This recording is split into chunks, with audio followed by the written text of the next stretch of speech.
Welcome back to Sarvadev Anushthanam. नमस्कार, मैं आचार्य श्री विमलेश कुमार झा आप सभी को आपके ही अपने चैनल सर्वदेव अनुष्ठानम में हार्दिक अभिनंदन करता हूं। मित्रों, आज मैं आप सबके समक्ष देव उथनी एकादशी के पूजन की विधि, पूजन का शुभ समय, पारण का शुभ मुहूर्त तथा एकादशी व्रत की कथा, देव उथनी एकादशी व्रत की कथा इत्यादि जानकारी के साथ उपस्थित हुआ हूँ। तो चलिए आज का वीडियो प्रारंभ करते हैं। ओम श्री परमात्मने नमः। ओम नमो भगवते श्री वासुदेवाय। मित्रों, 4 नवंबर को यह देवउत्थनी एकादशी है और देवउत्थनी एकादशी के दिन इस विधि से आप लोग श्री हरि का पूजन करेंगे तो उनका अखंड आशीर्वाद और वरदान की प्राप्ति होती है।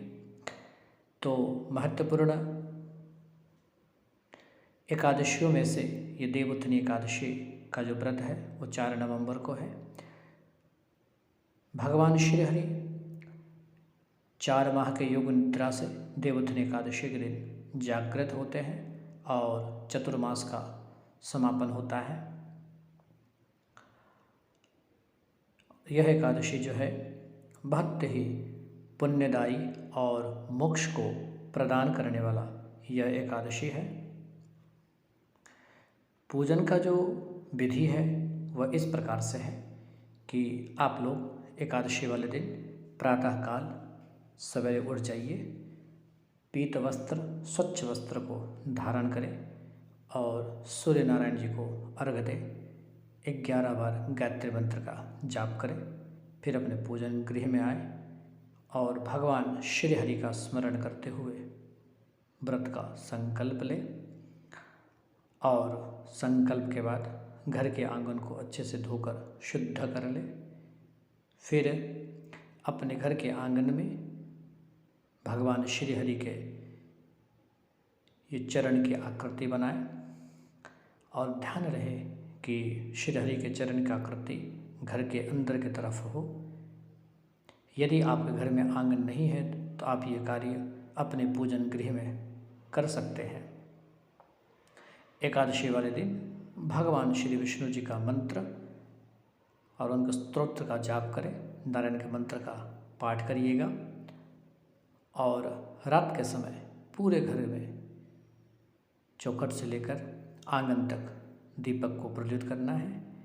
भगवान विष्णु को पुनः वैकुंठ लोक लौटने की खुशी में दीप जलाने की परंपरा मानी जाती है। उस दिन रात्रि में भगवान विष्णु समेत सभी देवी देवताओं का आरती करिएगा। शंख और घंटी बजाकर भगवान विष्णु जी का आरती करें, भगवान विष्णु जी को भोग लगाएं, प्रसाद वितरण करें उसके बाद। और अगली सुबह अर्थात द्वादशी को आप लोग को भगवान विष्णु का पूजन करने के बाद तुलसी दल लेकर, गंगा जल लेकर, प्रसाद लेकर व्रत का पारण करेंगे। 8:30 बजे के बाद से पूजन का जो सरल विधि है फिर इस प्रकार से आप लोग तैयारी करिएगा। एक चौकी पर पीला वस्त्र बिछा दीजिएगा और उस पर गन्ने का मंडप बनाइएगा। 4 गन्ने रखना है, मंडप बनाइए। उस मंडप पे शालिग्राम, लड्डू गोपाल, भगवान श्री हरि का विग्रह स्थापित करें। फिर छोटे से गणेश जी को वहाँ पे विराजमान कीजिएगा। मंगल कलश का निर्माण कीजिएगा। एक मिट्टी का कलश या तांबा का कलश, पीतल का कलश रखिएगा। फिर उसमें पानी भर दीजिए, गंगा जल मिला लीजिए, आम का पल्लव रख के उसमें थोड़े से पैसे, हल्दी के गांठ, दुर्वा डाल के उसमें आम का पल्लव डाल के हर पल्लव के पत्ते पर चंदन लगा दीजिएगा। फिर उसमें पूर्ण पात्र, ढक्कन में थोड़ा सा चावल भर के रखिएगा और नारियल में मोली लपेट कर रख दीजिए। स्वास्तिक चिन्ह बनाइए कलश में। इस प्रकार मंगल कलश का निर्माण हो जाएगा। फिर आप लोग चौकी पे ही नवग्रह मंडल का भी निर्माण कर सकते हैं। तो नवग्रह मंडल के लिए आप 9 सुपारी रख लीजिए, 9 चावल से डॉट बना लीजिए, 9 पुष्प भी रख सकते हैं। इस प्रकार मंगल जो नवग्रह मंडल का निर्माण हो जाएगा। फिर एक प्लेट में, छोटे से प्लेट में दीपक और 3 अगरबत्ती रख लीजिए।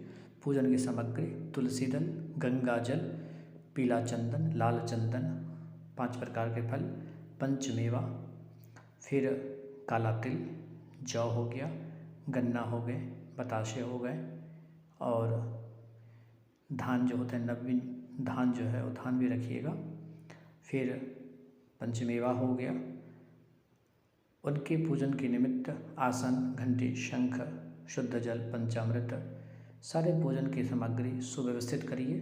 एकत्रित करने के पश्चात पूरब की तरफ बैठ के फेस करके बैठना है। फिर श्री हरि का स्मरण करते हुए ओम श्री गणेशाय नमः कहते हुए पूजन प्रारंभ करिएगा। आप लोग पहले आचमन करिए, फिर शुद्ध कीजिए, आसन शुद्ध कीजिए, दीपक को प्रज्वलित कीजिए, सारे देवताओं को जल का छिड़काव दीजिए।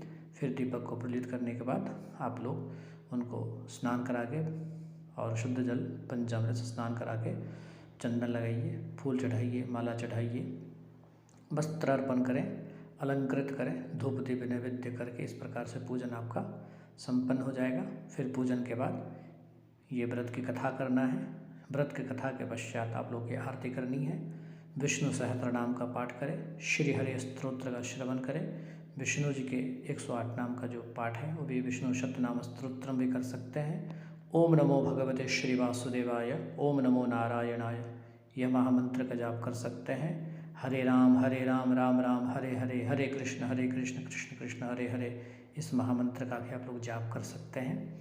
और श्री हरि का स्मरण करते हुए आप लोग समय को व्यतीत करेंगे। फिर इस दिन जो है अपने घर को सुसज्जित करें, अच्छे से रंगोली बनाइए।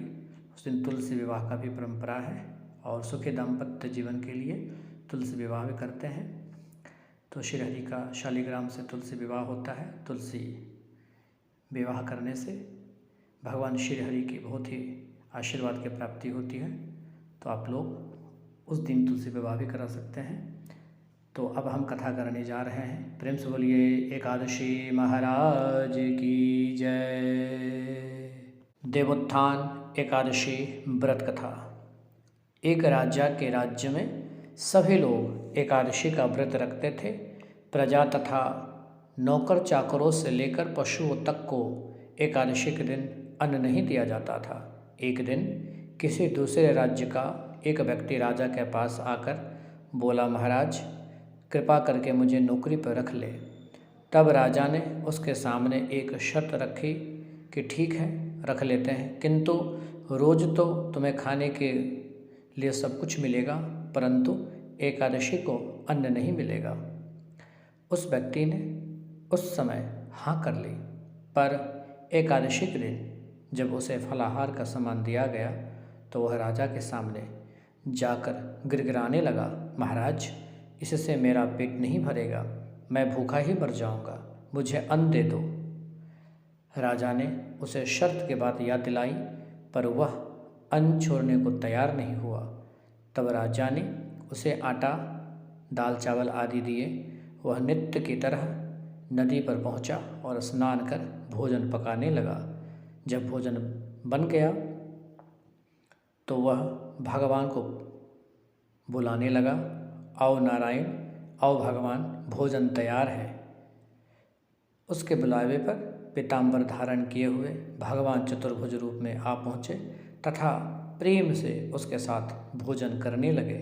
भोजन आदि करके भगवान अंतर्ध्यान हो गए तथा वह अपने काम पर चला गया। 15 दिन के बाद अगले एकादशी को वह राजा से कहने लगा, हे महाराज मुझे दुगुना सामान दीजिए, उस दिन तो मैं भूखा ही रह गया। राजा ने कारण पूछा तो उसने बतलाया कि हमारे साथ भगवान भी खाते हैं, इसलिए हम दोनों के लिए यह सामान पूरा नहीं होता है। यह सुनकर राजा को बड़ा आश्चर्य हुआ।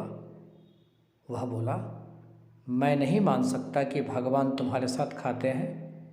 मैं तो इतना व्रत रखता हूँ, पूजा करता हूँ, पर भगवान मुझे कभी दर्शन नहीं दिए। राजा की बात सुनकर वह बोला, महाराज यदि विश्वास न हो तो साथ चलकर देख ले। राजा एक पेड़ के पीछे छिपकर बैठ गया। उस व्यक्ति ने भोजन बनाया तथा भगवान को शाम तक पुकारता रहा, परंतु भगवान न आए। अंत में उसने कहा, हे भगवान यदि आप नहीं आए तो मैं नदी में कूदकर प्राण त्याग दूंगा। लेकिन भगवान नहीं आए। तब वह प्राण त्यागने के उद्देश्य से नदी की तरफ बढ़ा। प्राण त्यागने का उसका दृढ़ इरादा जानकर शीघ्र ही भगवान प्रकट होकर उसे रोक लिया और साथ बैठकर भोजन करने लगे। खा पीकर वे अपने विमान में बैठकर अपने धाम को चले गए। यह देख राजा ने सोचा कि व्रत उपवास से अब तक कोई फायदा नहीं होता जब तक मन शुद्ध न हो। इससे राजा को ज्ञान मिला। वह भी मन से व्रत उपवास करने लगा और अंत में स्वर्गलोक को प्राप्त हुआ। तो इस तरह से देवउठनी एकादशी का ये व्रत कथा संपन्न हुआ। प्रेम से बोलिए एकादशी महाराज की जय, एकादशी महाराज की जय, एकादशी महाराज की जय। जय जय नारायण नारायण हरि हरि, श्रीमन नारायण नारायण हरि हरि। जय जय नारायण नारायण हरि हरि, श्रीमन नारायण नारायण हरि हरि। जय जय नारायण नारायण हरि हरि, श्रीमन नारायण नारायण हरि हरि। हरि हरि हरि हरि, जय जय नारायण नारायण हरि हरि। प्रेम से बोलिए एकादशी महाराज की जय।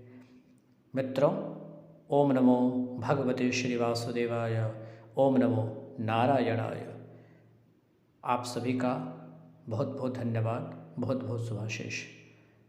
आशा करते हैं यह वीडियो आपके लिए अत्यंत ही उपयोगी सिद्ध होगी और इस वीडियो से संबंधित सारे जानकारी महत्वपूर्ण बिंदुओं को डिस्क्रिप्शन बॉक्स में दिया गया है। तो आप लोग वहां जाकर ज़्यादा से ज़्यादा जानकारी को प्राप्त करिए और आप लोग अपना प्रेम व स्नेह इसी प्रकार बनाए रखें।